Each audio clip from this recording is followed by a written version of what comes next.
Okay, welcome back everyone. Today we're going to look at conditional expressions and if statements. Now, before we get into that, thus far, all the programs that we built that have had something in common, and that is that they proceed sequentially, which is to say that we've got a series of, inside our main, we've got a series of statements in C++, and when we run the program runs the first statement, the second statement, the third statement, etc., etc. And because of that, our programs play out basically the same each time. Now, there can be some differences. For example, in this program, we're asking for the user input, some user input, so exactly what number is going to be printed on the screen will vary based off of what the user puts in for that number. But fundamentally, every time it's going to ask for a number, it's going to print that number out. What if statements do is they allow us to have changes in what commands are run every time the program runs, so that we can have some statements that always are run in the program and some statements that sometimes get run but sometimes get skipped over. So what I'm going to do is I'm just going to jump right in and we're going to look at an example here. So I'm going to modify this program a bit. I'm going to make a very, very simple guess the number game, and that is that I'm just going to define a constant called the number, which is the number that's trying to be guessed. I'm going to change this to name to guess just to make this a little more descriptive. And so the goal is that the player enters a number. They can't see the code, so they don't know that it's a 7. And then maybe to narrow it down, we'll make it between 1 and 10.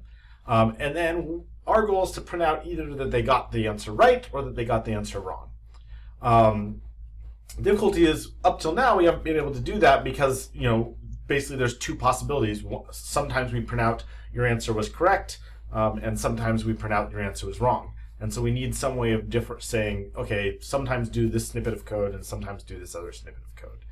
And the way we're going to do that is through something called an if statement. So I'm going to type out the basic formulation for an if statement here. So it starts with if, a set of parentheses, and then brackets with some command inside.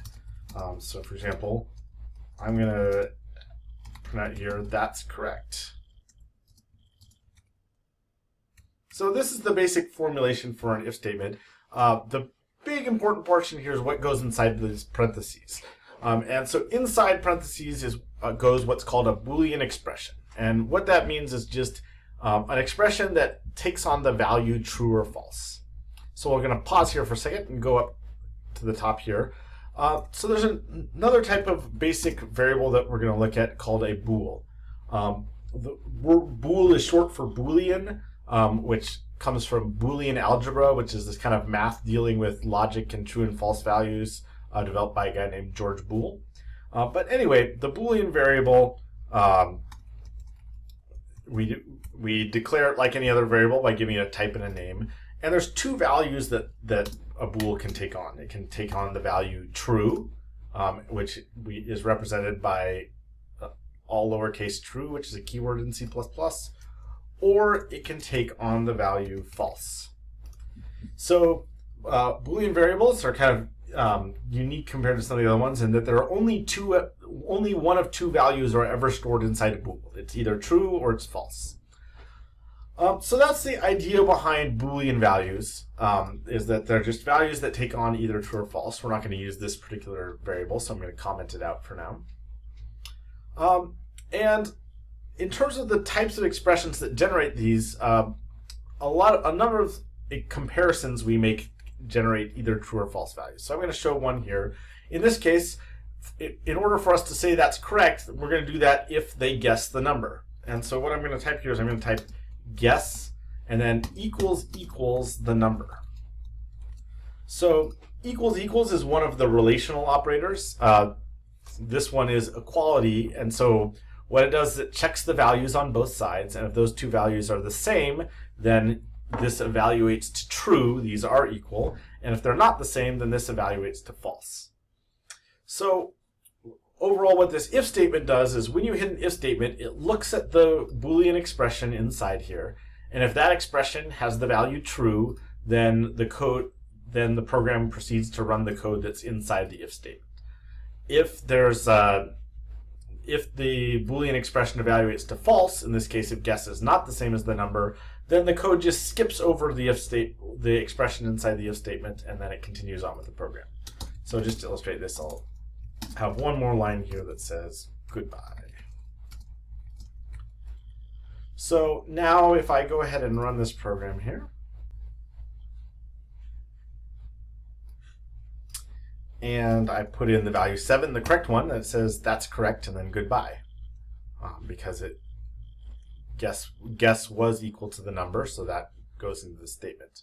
If on the other hand, when I ran this, I put in, say, 3, which is not the correct number, then because guess is not equal to number, it skips over what's in here, but it still goes on to the next statement, which is to print out goodbye, and then it exits from there.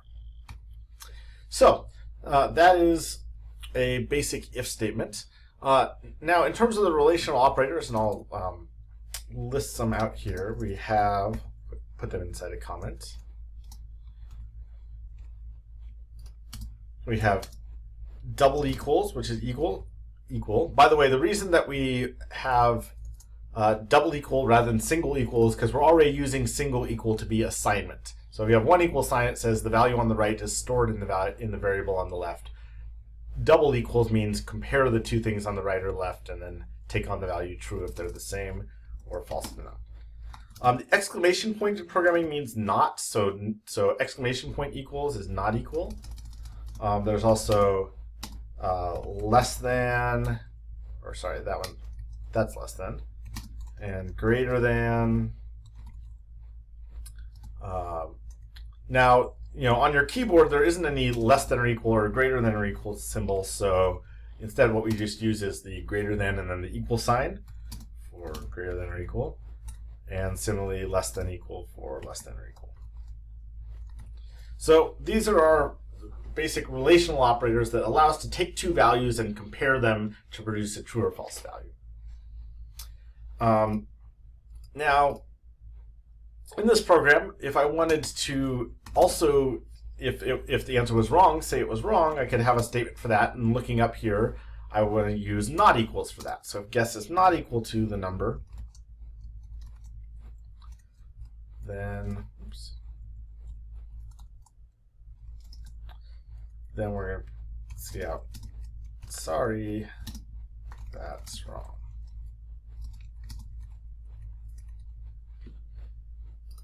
And so now, if the guess is right, then this if statement will be triggered, and it will say that's correct.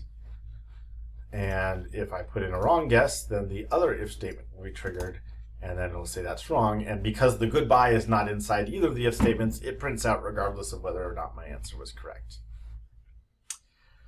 Last thing we'll talk about in this video is that, so in this particular case, what we really have is, instead of sometimes we'll do this and sometimes we'll do this, we're really always going to do one of these two things. And so we can do that instead of using two if statements. There's an expression called else. And what else does is else is always paired with an if statement. And so this we call an if-else statement. And so it says that we look at this expression here, and if the expression is true, you do what's under the if statement. And if the expression is false, you jump down to what's under the else statement, and you do that instead. So this is kind of used to have your program split into two paths and say, well, you're either going to do path A or path B, and we're going to check this condition to decide which one we're going to do. I'll also note that you can have more than one statement inside these if or else parts. So I can also say, you're awesome. We can have you have multiple statements that fall inside one of these. And then this is one common style that you'll see. So you'll see that you have the if statement and the open brackets and then the else down here. Another common style you'll see looks like this, where the braces are on the same, is on a new line. Both these styles are fine. It's a matter of personal preference. I tend to use this one myself just because I like to be able to see the open brace, and then you can just look down directly and see the matching curly brace. It's also important to have any statements inside your if or else be indented.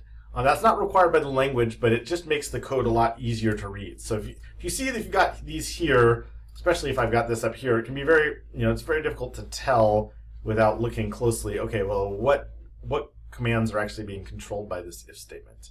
Whereas if you indent these, then it's much more obvious, okay, this stuff is indented, and then I can look from top to bottom to see the matching braces. Okay, these are inside there.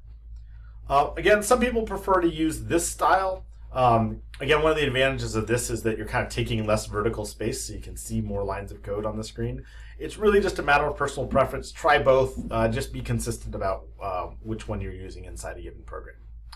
So that's a brief introduction to if-else statements. We're going to continue on with dealing with some more complicated conditionals next time.